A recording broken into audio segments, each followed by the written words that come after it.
I have some very special guests with me today. The founders of Storytime with City Home, a sensory-inclusive, autism-friendly storytime. Joseph and Meg, welcome to the show, both of you. Great to see you. Thank you. Thank you. Of course. Okay, so Meg, let's talk about how Storytime began. How did this all go? Yes. So I have a background as a speech and language pathologist, and I'm actually a children's book author as well. And I've been collecting children's books since probably college. She's been on our show. She's a superstar, yes. Oh, very sweet. And I met Joseph at a prior story time that I was leading, and then the pandemic hit.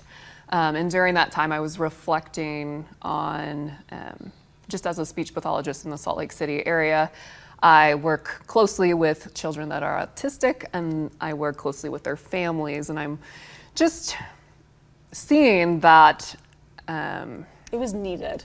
It's absolutely needed, and these families sometimes are feeling, you know, like, I want to be able to go to a story time or get out and about in the community. And so I was like, oh my gosh, let's marry my two loves, like autistic children and children's books.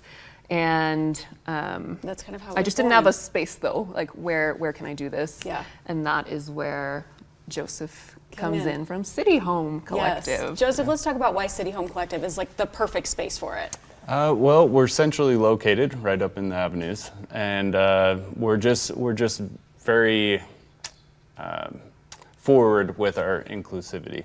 And so we just want to find a space for anybody and everybody, and if that's real estate or helping them design their own spaces, but also events and story time. For Meg, she was looking for a space, and I said, well, why not us? Yes, and quickly tell us what City Home does. We're a real estate and design firm. Okay.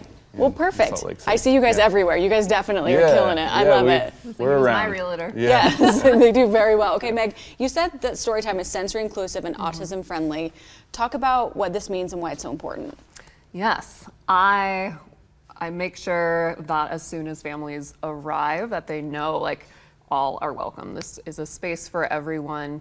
And I even use the words because I think we need to get to that place in society where we can say autistic children are invited or kids with sensory processing disorders are invited. And when they come, I have this basket full of like just little sensory fidget toys and then these awesome noise canceling headphones in case things become too much, like too overstimulated.